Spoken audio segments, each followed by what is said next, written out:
La parole est à Monsieur Xavier Darcos pour la lecture de son remerciement. Mesdames et messieurs de l'Académie, dans un pesant traité de 552 intitulé « Des disciplines et des arts libéraux », Daniel de Priézac réfutait l'idée reçue selon laquelle la littérature éloigne du service de l'État. S'insurgeant contre ceux qui prétendent, je cite, que la maîtrise des belles paroles n'a rien de commun avec le gouvernement, il concluait ainsi: les bonnes lettres sont comme la source des vertus actives et morales dont dépend la félicité d'un État. Il n'est pas exclu que le nom de Daniel de Priézac n'évoque rien à la plupart d'entre nous. Cet exact contemporain de votre fondateur, Richelieu, fut pourtant le premier titulaire de ce 40e fauteuil où me voici, à mon tour, le 20e à y siéger. Il fut à la fois un homme de plume prolixe, un conseiller d'État influent. En son temps, avant de rejoindre le commun des immortels, il compta. Et il donna le ton pour la suite en quelque sorte, car la liste des académiciens qui ont occupé avant moi ce 40e fauteuil le prouve. Amour des belles lettres et actions diplomatiques ou publiques vont facilement de pair. Pour le XXe siècle, outre Jean-Pierre Angrémy, à qui je succède, je citerai le diplomate et copieux historien Jacques Chastenay, Francis Charme, autre éminence du Quai d'Orsay, qui fut le promoteur de la politique arabe en France, l'ambassadeur de France Jules Cambon, secrétaire général du ministère des Affaires étrangères pendant la Grande Guerre, ou encore Marcellin Berthelot, omniscient ministre de l'Instruction publique, puis des Affaires étrangères. Pour le XIXe siècle, veillent ici les mânes de l'historien et homme d'État François Guizot. Il siégea 40 ans au 40e fauteuil, un record qui dut exaspérer ses potentiels successeurs et qui aurait désolé Paul Claudel, lui qui, à propos des élections académiques, galégeait « Pourquoi n'en fait-on pas plus souvent ?» Mais Guizot fut aussi le refondateur de l'Académie des sciences morales et politiques en 1832. En m'élisant à son fauteuil, vous m'avez donné l'agréable devoir de doubler mon remerciement, à titre personnel bien sûr, et au nom de mes confrères de l'Académie des sciences morales et politiques, pour l'accueil que vous réservez à leur secrétaire perpétuel. Guizot lui-même, à ce 40e fauteuil, avait succédé à 2 membres de cette dernière confrérie, 2 animateurs de la société dite des idéologues, Pierre-Jean Cabanis et Antoine Destutt de Tracy. Il faut juger l'arbre à ses fruits, non à son écorce.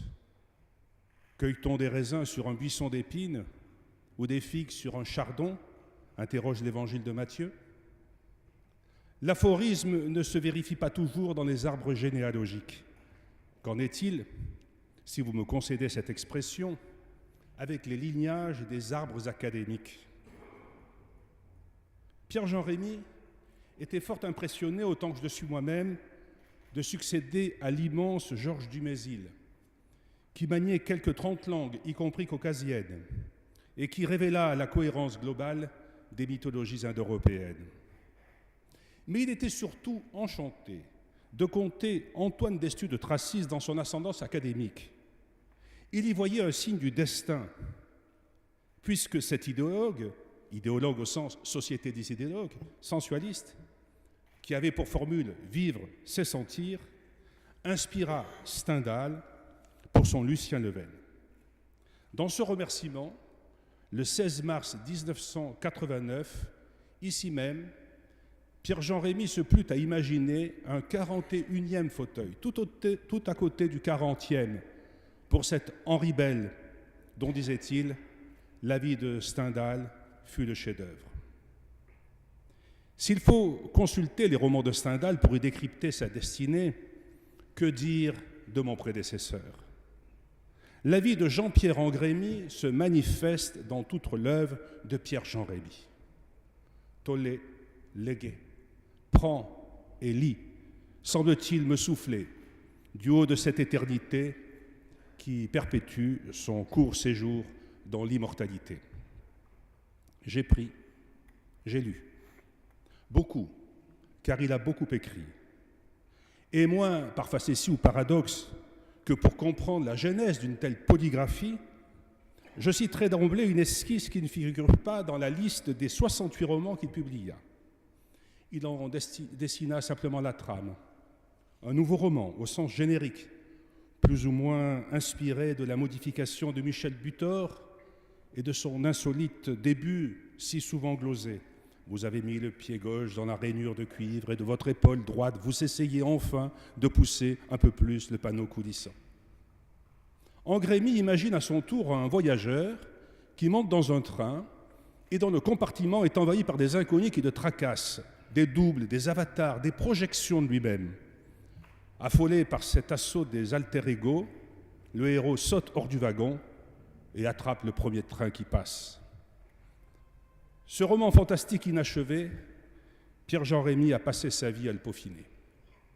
Être confronté à ce qu'il aurait pu ou voulu être, à ce qu'il aurait pu ou voulu faire, être constamment et simultanément en présence d'une myriade de figures de soi, comme égaré dans une galerie des glaces, être saisi toujours d'une tentation faustienne, celle de dérailler ou de bifurquer pour reprendre le cours du temps autrement et ailleurs, pour se ressourcer dans une jeunesse trop vite perdue. On pense à ce mot d'un personnage de Wilde, la jeunesse serait un état idéal si elle arrivait plus tard dans la vie. Certes, Pierre-Jean Rémy fut un hyperactif, un épicurien jamais rassasié, plein de drôleries. Mais je relève, dans une de ses élégies, ce simple alexandrin, la faille qui résume tout. J'essaie de retrouver une enfance perdue. Ces jeunes années, l'écrivain les a comptées en 1991 dans L'autre éducation sentimentale, un livre capital qui procure de nombreuses clés.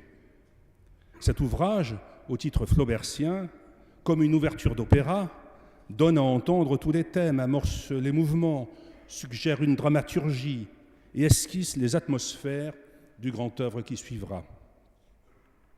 Né à Angoulême, d'origine auvergnate, cet incipit préféré des récits de Pierre-Jean Rémy est autobiographique.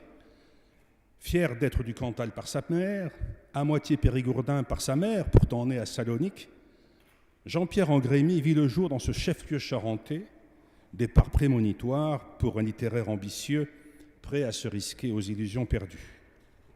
Il y naquit aussi à la lecture, grâce au volume de la maison natale, de Tintin à George Sand, du Prince Éric à Alain Fournier. Mais la sibylle qui lui donna le rameau d'or pour accéder à tous les déchiffrages s'incarna en une petite demoiselle bossue. Elle était libraire rue de Périgueux. Cette bonne fée, mademoiselle Corbia, cachait dans son arrière-boutique une réserve infinie. Se réduit aux étagères gondolantes fut pour le jeune garçon sa bibliothèque babélienne, sa matrice universelle, pour paraphraser Borges. La demoiselle disgraciée devient sa Béatrice. Elle lui fait découvrir des auteurs qu'elle baptisait locaux, tels Chardonne, ou même Mauriac. Je ne sais s'il aurait jugé le qualificatif assez gratifiant. Elle encouragea chez lui un éclectisme qui restera sa marque. L'impulsion était donnée. Pierre-Jean Rémy traquera toutes les librairies, substitut oedipien, toujours et partout. Ce sera un de ses leitmotifs, je cite, « Je crois bien avoir commencé à acheter des livres aussitôt que j'ai appris à lire et très vite, j'ai découvert les ivresses des bouquinistes. » Ailleurs, cet autre aveu. « Ma vie, ma vraie vie, avoue-t-il, était bel et bien celle que je me fabriquais dans les livres. Le reste n'était en somme que le tous les jours, un peu terne, dont il fallait bien s'accommoder. » Ce décalage fut parfois douloureux et perturbateur. Rémy, par exemple, cite Valérie Darbaud et ses Enfantines, où, je cite, passent les grandes fillettes anglaises aux genoux découverts sur leurs jupes trop courtes et les petites slaves qui ont un accent tout pareil au bruit roulé que fait un ruisseau. Ainsi grandit un lecteur boulimique, un ogre en bottes de 7 lieues, en quête d'une existence démultipliée, qui s'invente sans hiérarchie ni méthode son propre grenier à fantasmes. À une quelconque rigueur intellectuelle qui l'aurait limité et refroidi, il préférera une perpétuelle guerre éclair, un assaut donjuanesque que rien n'assouvissait jamais, être en chasse de tous les livres possibles. Des lectures buissonnières, loin des manuels scolaires qui figent ou qui dévitalisent. On pense à Victor Hugo, j'ai passé mon enfance à plat ventre sur les livres. Comme lui, il ne devra pas sa vocation à tel ou tel professeur, et l'idée d'enseigner lui faisait horreur. Les auteurs classiques, ceux que l'on étudie en classe, ne l'attiraient guère. Les grands intellectuels le laissaient froid. Il préférait le bourdonnement des choses de la vie aux boîtes sarcophages des entomologistes. Sa vocation vint d'une soif de liberté, dont la lecture et l'itinérance furent la métaphore. Il y goûta une sensualité, un vitalisme et une sorte de licence, des enchantements de petits poussés rêveurs. Après sa mort, il faudra une vente publique et l'édition d'un énorme catalogue préfacé par Gabriel de Breuil pour disperser la masse de ces onéreuses et compulsives acquisitions de bibliophiles. Il adula d'abord les auteurs phares et les romans fleuves, tels Jules Romain. Après Balzac, il plongea dans Chateaubriand et Proust. Et bientôt, choc décisif, se prit de passion pour Stendhal. Au lycée, cependant, Condorcet, à Paris, il fit une autre rencontre, cruciale, celle de Claudel, car c'était le temps béni où l'on proposait encore aux lycéens des exposés sur le soulier de satin. Il connaissait déjà Giraudoux, et voici l'apparition de cet autre dramaturge diplomate, Paul Claudel. Ce roc, cette chaîne volcanique en éruption, dit-il. Le soulier, écrira-t-il plus tard, est resté ma maison à part entière, l'auberge fameuse où tout peut arriver, où tout se perd, où tout se retrouve. Le soulier, c'est tout devenu théâtre. Un tout, c'est déjà ce monde intégral qui l'avait ébahi dans la Chartreuse, où Stendhal avait tout réuni, l'aventure, l'amour, la politique, l'Italie, la liberté. Depuis ma première lecture de la Chartreuse, écrit-il, mon amour de la littérature, sinon mon écriture, s'organise autour de Stendhal. Pour cet homme d'appétit perpétuel, les romans des autres ont toujours, depuis toujours, constitué un immense, inépuisable réservoir de masques et d'images. Il en fit même un impératif fonctionnel, suivant la prescription d'Aragon qui prônait la nécessité absolue de faire roman, de tout, y compris des romans des autres. Car c'est le roman, genre délié, docile et protéiforme qui l'attire.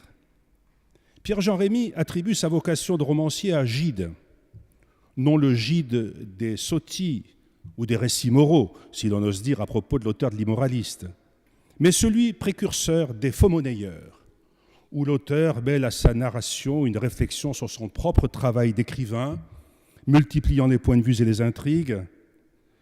Gide prônait l'écriture comme principe d'insoumission, offrant le portrait de gens affranchis et disposés à toutes les aventures. On ne saurait mieux définir l'homme Pierre-Jean Rémy lui-même, qui contracta tôt la maladie gidienne de toujours vouloir ce qu'on n'a pas. Avant l'âge adulte, il avait déjà griffonné une demi-douzaine de romans, peu ou prou biographiques. C'est l'histoire d'un adolescent à la Musset qui se rêve en grand écrivain. C'est l'été, la maison de famille, les grandes vacances, les cousines, les verts paradis des amours enfantines, pleins de plaisirs furtifs. Puis viennent la rentrée, le borne lycée, la grisaille parisienne, l'amertume quand de jolis minois préfèrent des garçons moins empruntés. Toute sa vie, ce désir de séduire entre quête et frustration restera son ferment créatif, son aiguillon. L'auteur en herbe rédige ses chimères comme une revanche. Telle fille m'a dédaigné, qu'importe. Un jour, mon talent défiera son aveugle caprice. Je tutoierai la gloire et elle pâlira du regret d'avoir négligé le génie qu'il a célébré du temps qu'elle était belle. C'est ainsi que Pierre-Jean Rémy évoque cette fascination à 16 ans, à 17 ans, de la page blanche et des mots qui pouvaient y naître. Tandis que disparaissaient loin de moi au fil des trottoirs mouillés les silhouettes de celles que je n'osais aborder. Il compare ces passantes aux filles du Rhin, ces ondines qui excitent le désir d'une Alberich sans jamais rien y consentir. De ces ébauches pubères, des bribes seront incorporées dans son premier roman abouti, écrit pendant sa scolarité à l'École normale d'administration. Bizarre titre, et Gulliver mourut de sommeil. Pierre-Jean Rémy, qui signe encore de son vrai nom, revient d'un séjour d'études aux États-Unis.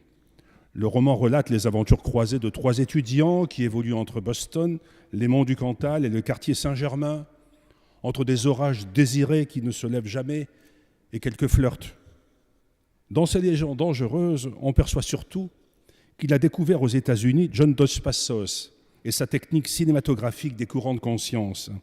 Il s'essaie à ce mode narratif, formé de scènes brèves, donnant un récit fragmenté, une construction simultanée. Cette méthode, émancipée de tout plan linéaire strict, permet divers collages, faisant alterner témoignage brut et imagination. Elle révèle un être saisi dans cette disjonction et ces déchirures. Cette combinatoire segmentée fascine Jean-Pierre Angrémy, car elle répond à sa façon de faire, rapide, composite, accumulatrice et cavalière. Mais elle rejoint aussi son autre passion, celle du cinéma, dont il fut un féru et pour lequel il écrivit plus tard des scénarios.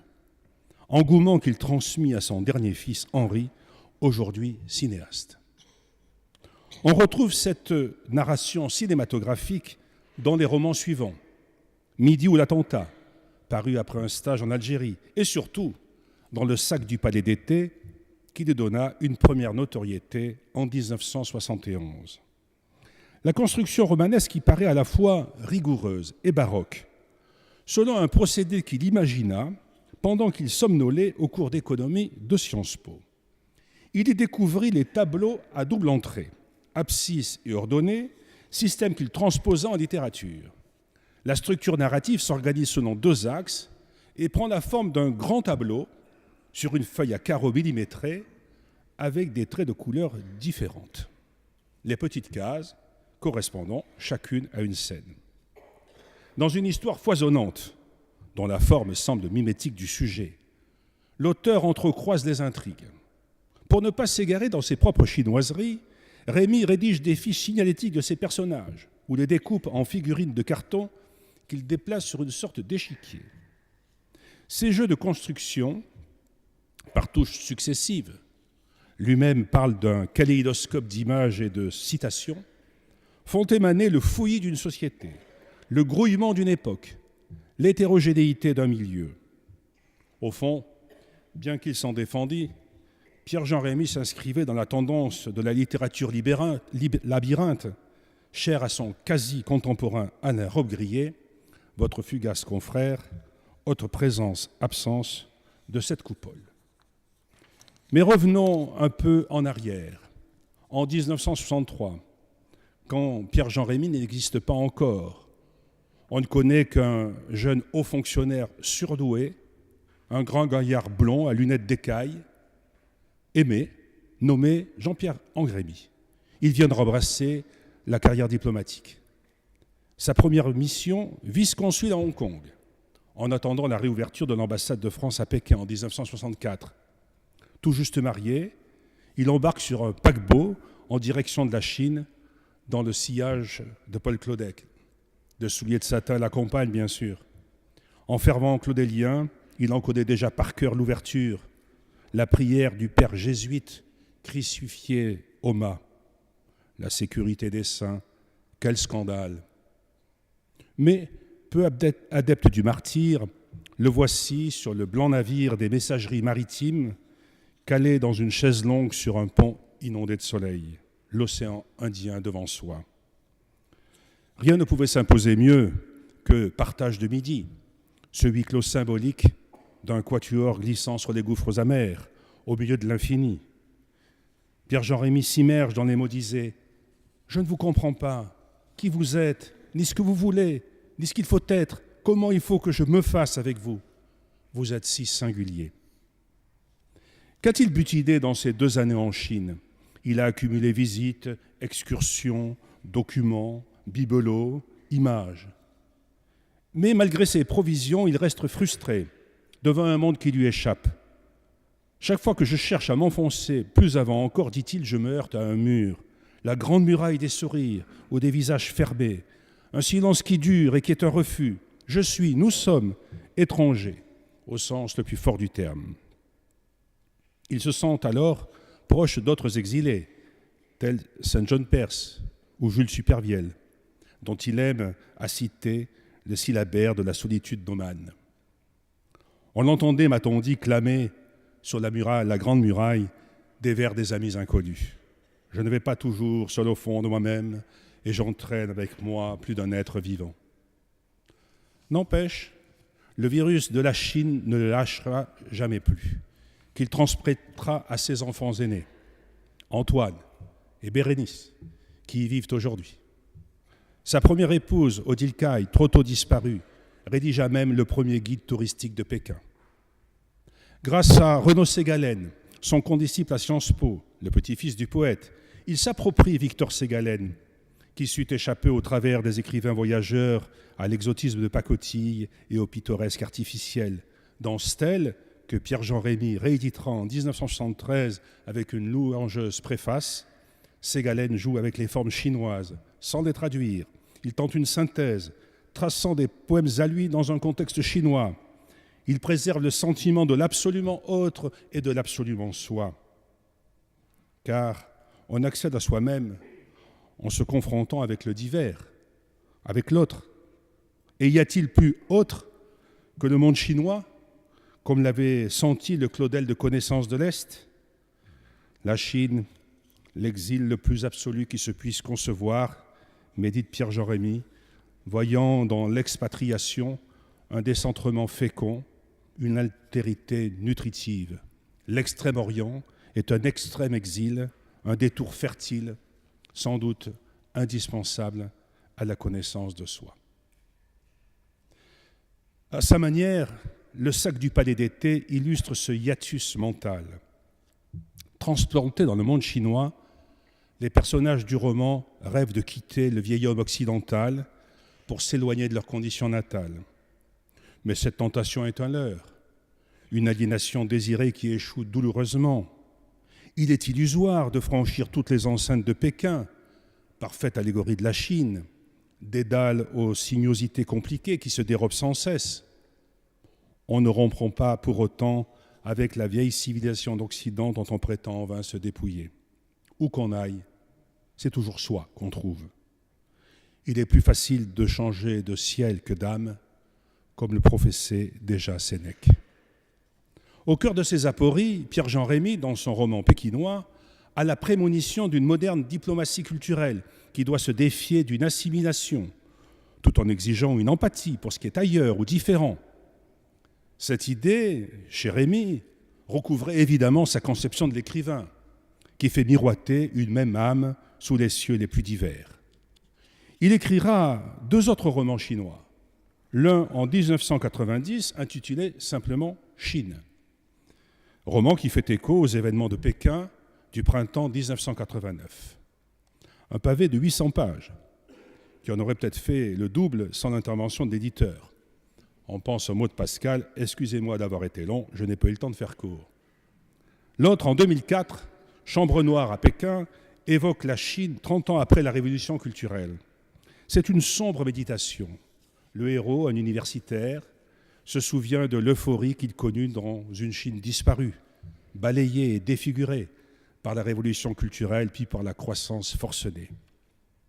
Désormais démodé et aigretant, snobé par les belles étudiantes, il vient étiqueter en vain une forme de rédemption.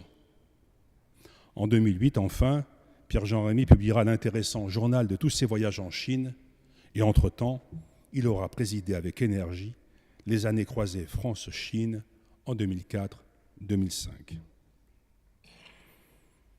Le succès du Palais d'été, le succès du sac du Palais d'été, qui obtient le prix Renaudot, va dévier son destin.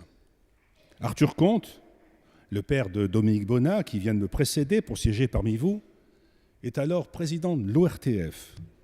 Il a repéré cet homme cultivé qui ne déteste pas les plateaux et sans plus de précaution, il le nomme près de lui pour veiller sur les programmes.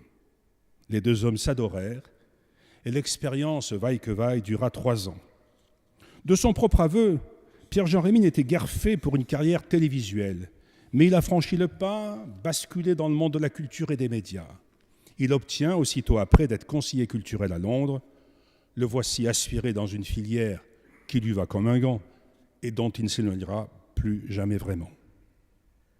Sa prolifique production littéraire se met alors à éclater en tous sens. Par autodérision, anticipant les commentaires pincés, il soupirait « J'ai le stylo qui écrit tout seul ». Mais sa plume, certes prolixe, n'est pas volage. Car cet homme pressé a la facilité déconcertante, a la mémoire infaillible, est lesté par une érudition large et bigarrée. Il alterne les recueils de poésie et les romans relevant des genres les plus décousus. Dans la même période, paraissent coup sur coup 3 romans policiers. Puis il rompt de nouvelles digues avec 2 romans érotiques assez lestes. Il a beau avoir recours à des pseudonymes pour ses pages licencieuses, il est évidemment démasqué.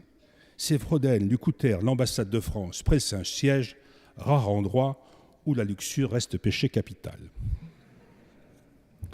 En 1983, il a recours à un dernier pseudonyme pour une biographie de Mata Hari. Mais il faut en finir avec les faux fuyants. L'unique nom de plume, Pierre-Jean Rémy, bien connu du public depuis le prix Renaudot, s'impose à l'auteur lui-même. Il ne renoncera pas pour autant à la veine policière ni à la sève érotique. Ces tendances s'entremêleront dans ses écrits, où l'on retrouvera toujours, dans des proportions variables, à la fois des enquêtes et des lascivités. Du mélodrame, consent Pierre-Jean Rémy. Oui, dit-il, car le mélo, c'est la vie. Ces livres, souvent dodus, se succèdent à vive allure. Il serait fastidieux de les citer tous, mais ils restent balisés par des lieux emblématiques. Londres, sa seconde ville d'élection après Pékin et avant Rome, Rome et ses satellites italiens, Florence, Venise ou Ferrare, lui inspirent en 1973 la vie d'Adrien Putney, poète. Curieuse biographie rétrospective d'un écrivain fictif, prétexte pour évoquer les mœurs londoniennes. Autre conte fantastique, Cordelia ou l'Angleterre, rappelle la manière des romans gothiques anglais, l'amour fou entre un homme de 40 ans et une toute jeune fille qui devient un parcours initiatique et sans doute autobiographique où l'on bascule de la bagatelle à la tragédie. Cet entre-deux fragile, entre ce qu'on paraît et ce qu'on est, entre ce qu'on doit et ce qu'on désire, place les héros de Pierre-Jean Rémy sur une crête. Ce n'est pas simplement le lieu commun de la comédie humaine qu'il met sous sa loupe.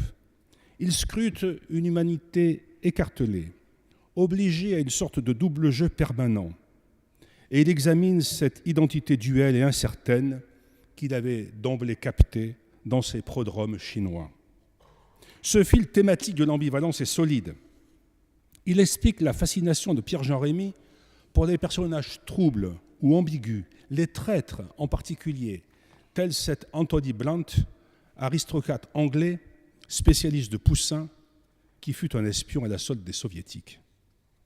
Un titre est révélateur de ce goût pour l'ambiguïté, Rêver sa vie. C'est un roman politique paru en 1975.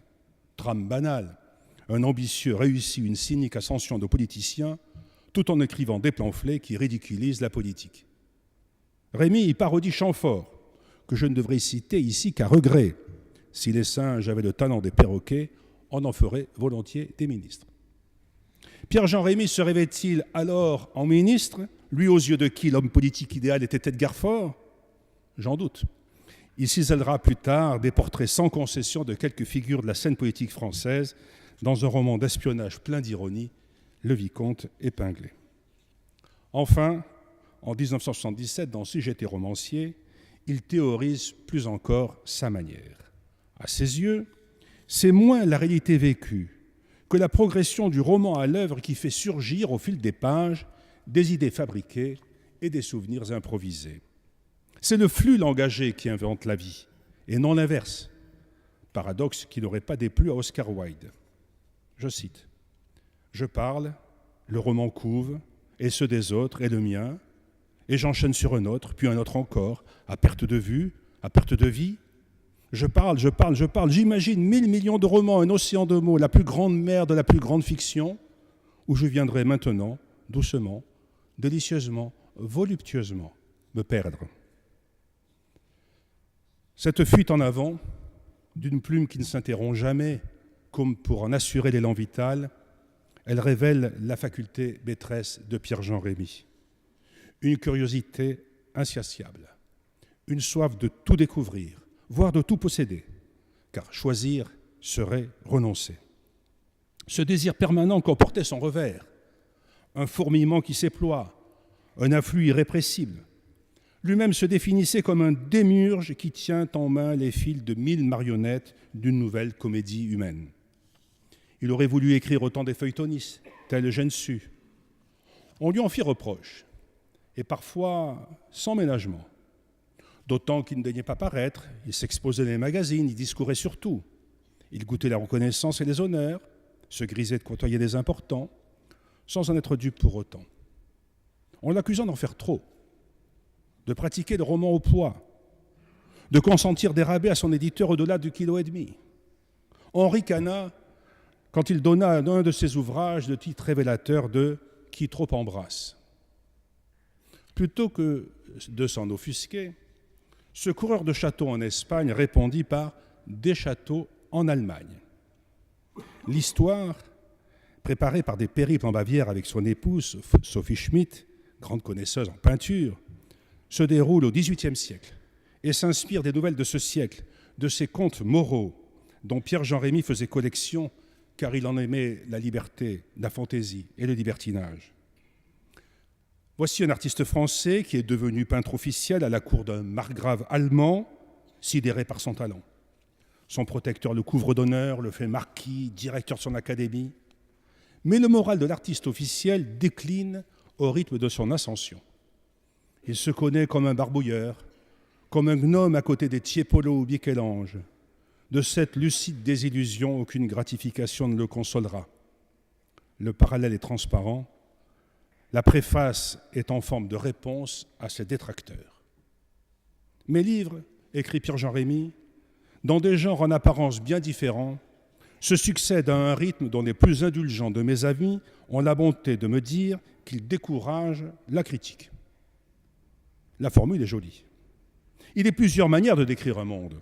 Or, c'est bien un monde que je tente de raconter, un monde avec ses angoisses et ses passions qui reviennent de livre en livre. La politique et des complots, l'exil, la musique, le théâtre, les visages de femmes, la quête désespérée du bonheur. Pour dire ce monde, j'ai choisi la foule et la diversité, l'abondance, le jeu des regards croisés, des rencontres. Aragon a dit « faire roman de tout », Vitesse fait théâtre de tout. Cette quantité sans mesure que mes amis me reprochent, face à une hypothétique qualité de la mesure, de la modération, je le revendique désormais pleinement. Je me refuse seulement à l'absurde et schématique opposition quantité et qualité. Et puis j'avoue que cette écriture multiple, qui joue le jeu de tout embrasser, est mon plaisir. Fin de citation, longue elle aussi. Au même raseur, Agatha Christie répliquait avec une drôlerie plus abrupte. Où allez-vous chercher vos idées ? En général, je me fournis chez Howard's. Une telle opulence a besoin d'un immense réservoir de sensations.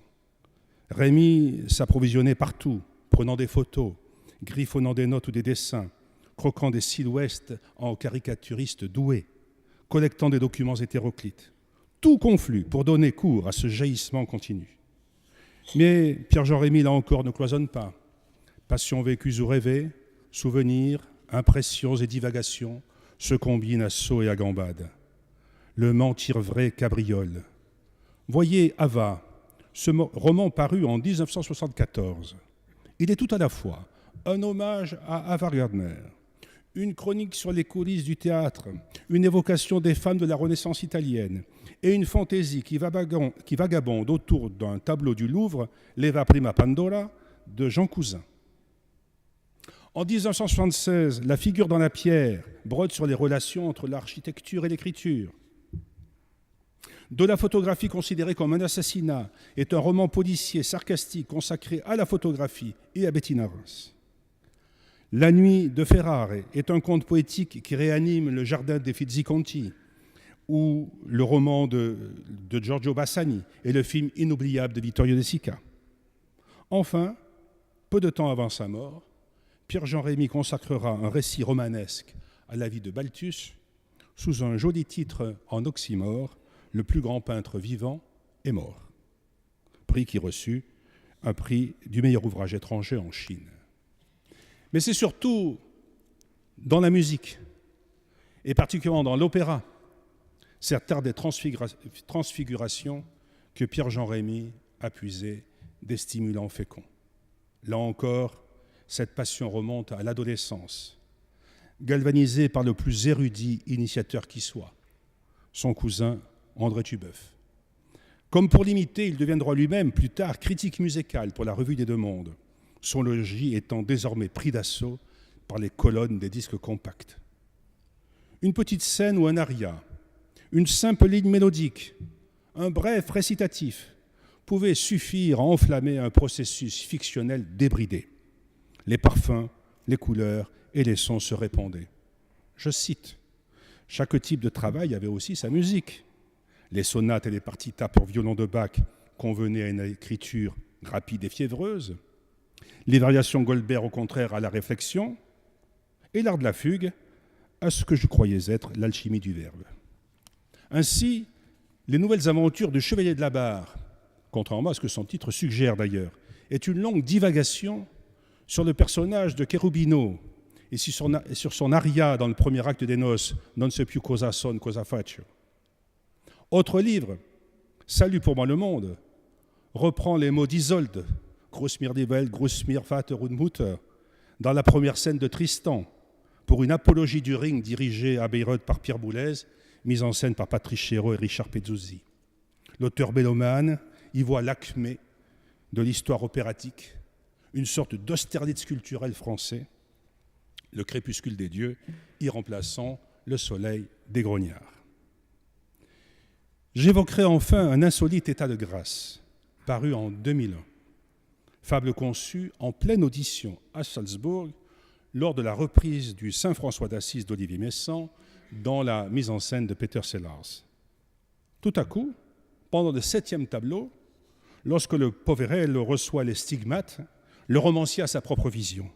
Un épais bourgeois qui se réveille un beau matin, marqué des stigmates du Christ supplicié. Pierre-Jean Rémy se saisit illico d'un papier où il trace fébrilement le scénario de ce conte futur.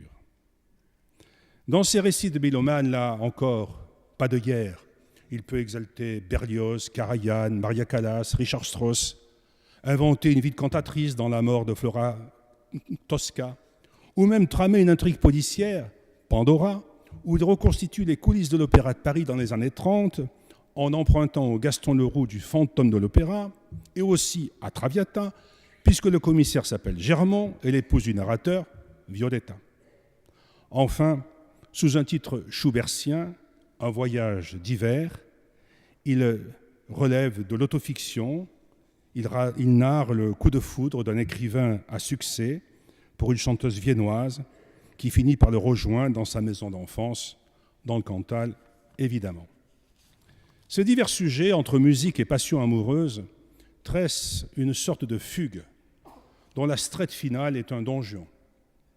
Pierre-Jean Rémy, adolescent éternel, qui ne dédaigna pas les jeunes femmes intelligentes et frivoles, le traite comme un proche, comme une personne réelle, dont la route croise celle de Mozart. Le roman s'achève par un clin d'œil à la fin mélodramatique de Don Giovanni dans l'effondrement du cimetière Saint-Pierre à Salzbourg. L'Olympe musical de Pierre-Jean Rémy est très peuplé, mais les divinités majeures sont le curieux duo Mozart-Wagner.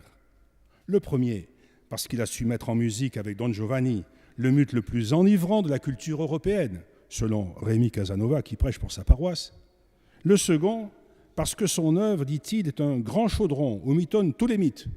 Et même, comme Wagner, se rengorge-t-il sans vétiller, j'ai tenté d'écrire à l'infini, d'entrelacer des motifs, en somme, de raconter le monde.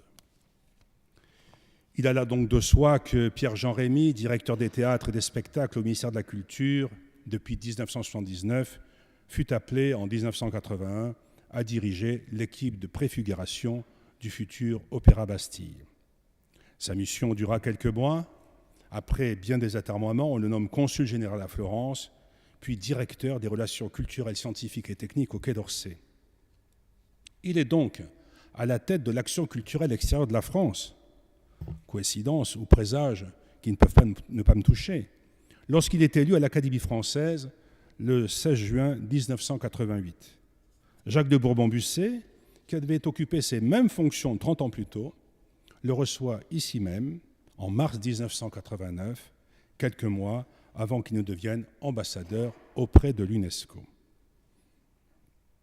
Son plus bel office, dont il avait toujours rêvé, sera ensuite de diriger l'Académie de France, la Villa Médicis à Rome. 2 obligations l'y attendent. La mission Colbert, faire en sorte que les pensionnaires concrétisent le talent qu'a justifié qu'on les entretienne sous les pins parasols du Latium, et la mission Malraux, offrir au public, sur ce site merveilleux, un programme d'exposition, de concerts, de conférences. Avouons-le, ce rôle de Pygmalion en chef le déçoit très vite. Il cherche en vain, dans la création des années 90, la puissance, la beauté, l'intelligence. Il s'agace, et on le comprend, de cette manie qu'ont des barbouilleurs de vous sommer de les comprendre. Culturel et cultivé ne coïncident plus. Quel gouffre entre ce produit culturel pris dans les tenailles d'un marché de l'art sans garde-fou et l'idée qu'il se fait de la suprématie culturelle de l'Europe, avec en son centre Rome. Car Rome n'est pas seulement la ville éternelle, dit-il, mais la mémoire de chacun de nous, notre culture la plus intime, le cœur vivant de la culture européenne. Sur le plan professionnel, l'épisode romain a peut-être déçu Pierre-Jean Rémy, mais il l'a conduit à approfondir sa pensée, à se poser, à relativiser. Dans les jardins de la Villa Médicis, il médite sur l'esthétique et ses consolations.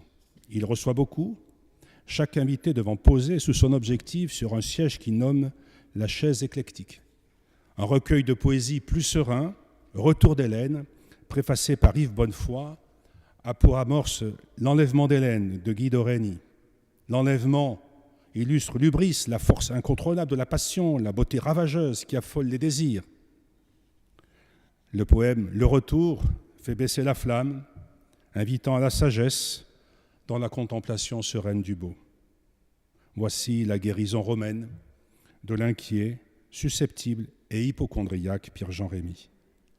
Un roman, Aria di Roma, prolonge cette accalmie. Le narrateur est un peintre invité à Rome par une fondation. À chacune de ses visites, il se rend en pèlerinage, comme Pierre-Jean Rémy lui-même en avait l'habitude, devant San Pietro in Montorio, sur le Janicule.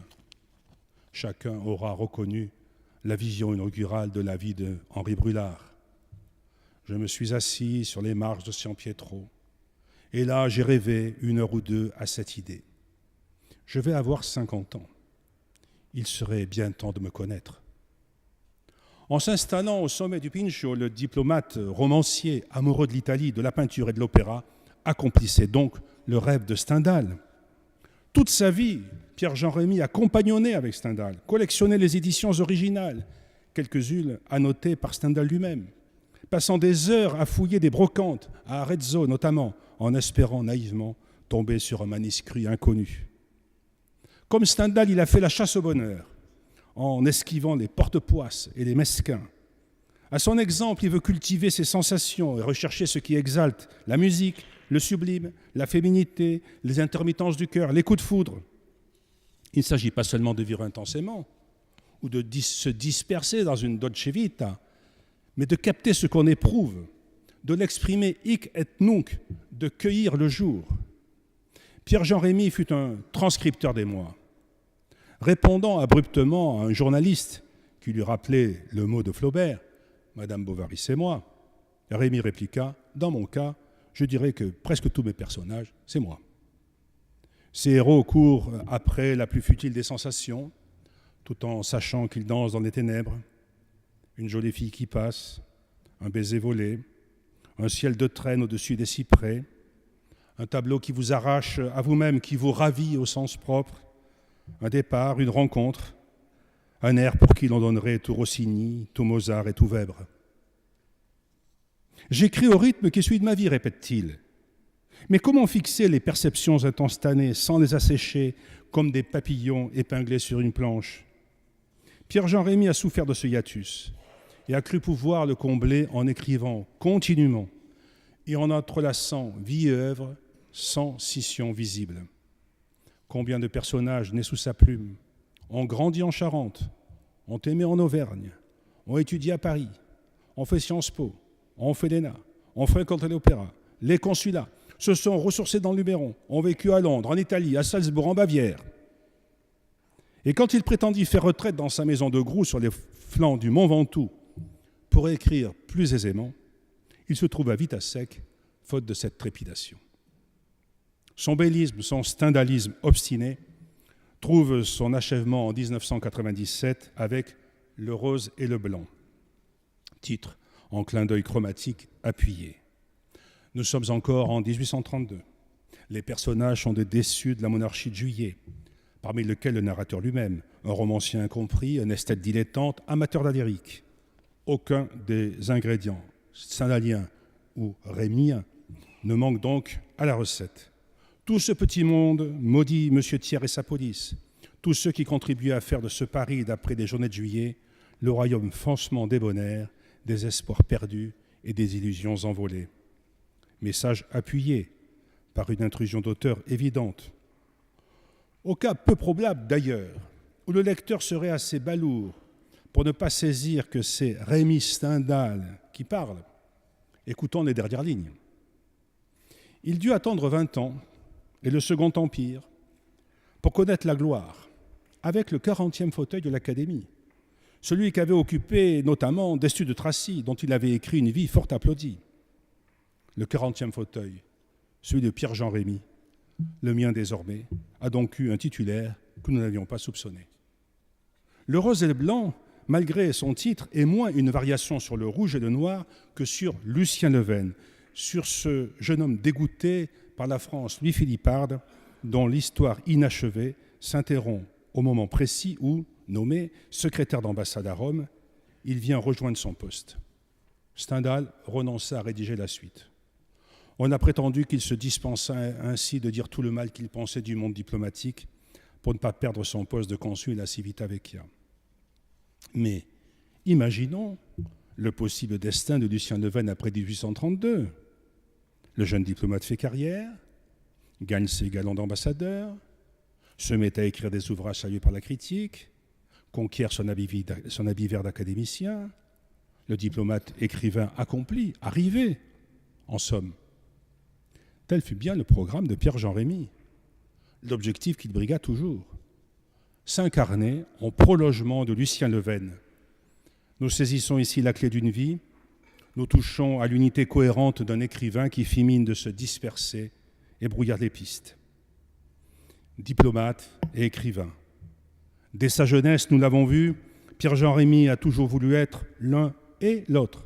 Non pas l'un sans l'autre, ni l'un puis l'autre. Double et unique vocation, dont il s'est expliqué sans embâge.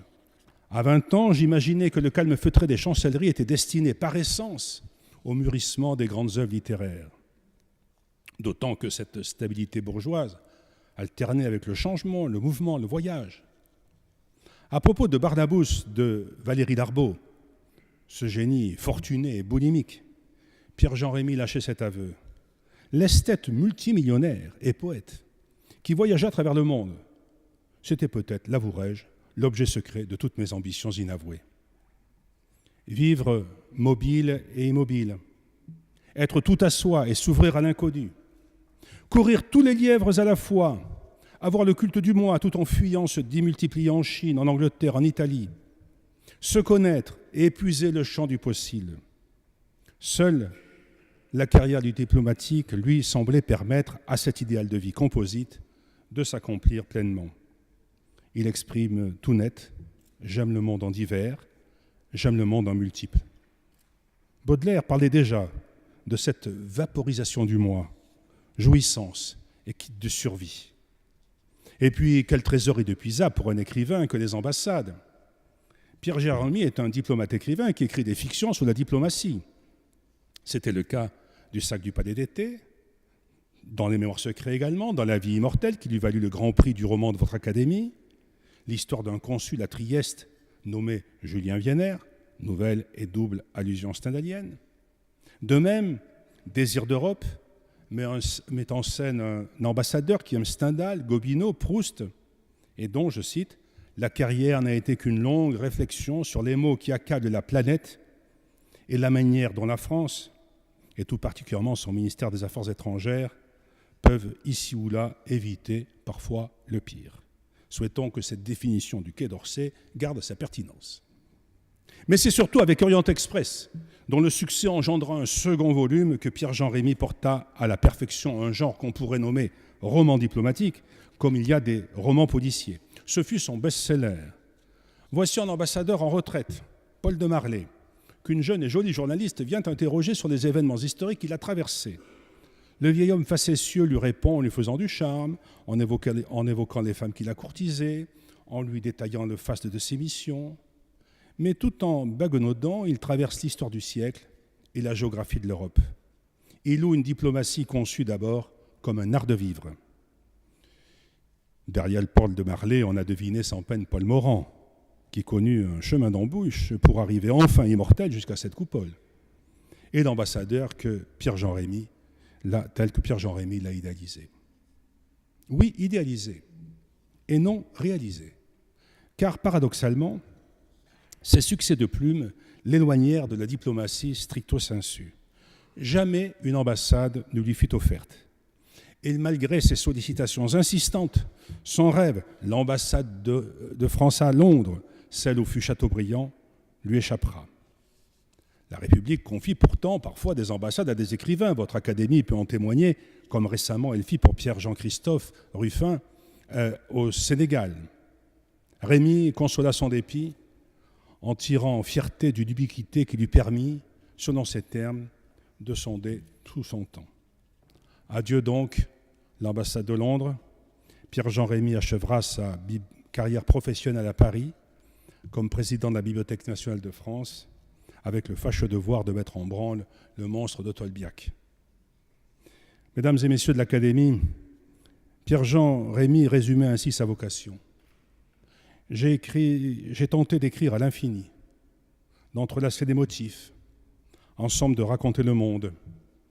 L'histoire de ses livres fait écho à la géographie de ses voyages. Son histoire est une géographie. Et sa géographie, nonobstant son amour de la Chine, c'est l'Europe, la vieille Europe, dont j'ai toujours fait mon pays, disait-il. Il aurait pu prendre à son compte la formule de Václav Havel, pour qui l'Europe n'est pas un continent mais un phare. Pierre-Jean Rémy fut un Européen, hanté par la nostalgie des temps d'avant, les totalitarismes, les uniformisations et les monnaies uniques. Cette Europe des wagons-lits, des opéras baroques, des hôtels rococo, des lourdes malles bariolées d'étiquettes, en un temps où l'on ne prenait pas la peine de construire l'Europe, puisque l'Europe existait déjà, ou encore. Reste la Chine, où Pierre-Jean Rémy nous ramena pour son ultime roman, Le voyage présidentiel, paru en 2010, l'année même de sa mort. Roman singulier, histoire d'un ancien président de la République, âgé et malade, revenu de tout, Mitterrand bien sûr, qui accomplit avant de mourir un immense périple à travers l'Orient et l'Asie jusqu'à Pékin. Ce dernier voyage du président, c'est surtout le dernier cahier d'un retour au pays quasi natal, là où l'aventure commença. Ultime pèlerinage et testament crypté de cet épicurien devenu stoïcien, qui délivre, chemin faisant, ses songes les plus intimes et sa foi chrétienne, qui le soutint dans sa maladie fatale. Le temps d'apprendre à vivre, il est déjà trop tard. Le voyage s'achève, et l'écriture, et la vie. Les derniers mots du dernier roman sonnent comme une épitaphe. Et puis il y a ces cahiers, sur lesquels je n'ai cessé d'écrire depuis que j'ai découvert le bonheur de manier une plume ou un pinceau. Je tente d'apprendre encore quelques caractères chinois. Je sais qu'au seuil de ma maison commence l'éternité. Mesdames et messieurs de l'Académie, Pierre-Jean Rémy nous a quittés il y a presque 5 ans déjà pour aller reposer au petit cimetière d'Orion-Ès-Montagne. Tout discours académique, même prononcé sous cette prestigieuse coupole et devant un tel auditoire, semble dérisoire face à l'absence d'un ami, d'un être qui aimait qu'on l'aimât, qui exécrait la solitude et qui vécut en immortel. Je me croyais l'arpenteur de plages infinies que les marées du temps balayeraient sans répit, avouait-il dans son poème Dire perdu. Lui qui adorait la mélodie française, Fauré, Duparc, Poulenc, entend-il notre mélopée? Comme les Romains veillant leur mort, nous crions dans un vide sans écho le nom de nos amis perdus. Nous craignons l'impuissance ou la vanité d'un cérémonial pourtant si noble. Méditant sur le devoir de commémoration, ce beau travail d'esprit, Alain écrivait « Il est un moment où les morts cessent d'être morts. Entendez qu'ils occupent notre souvenir, non point par leur faiblesse, mais par leur force, ce qui veut dire par leur beauté, ce qui veut dire par leur vertu. De ce moment-là, les morts ne peuvent plus mourir. »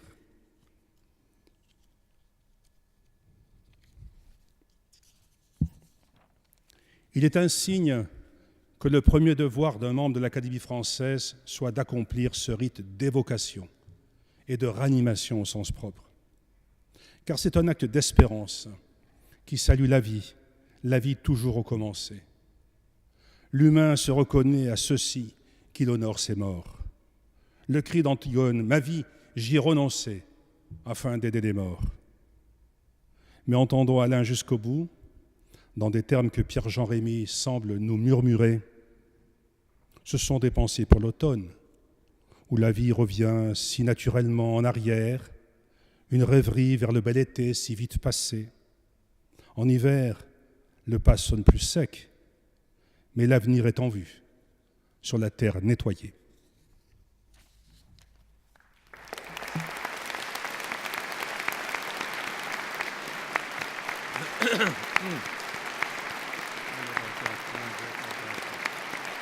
Mmh.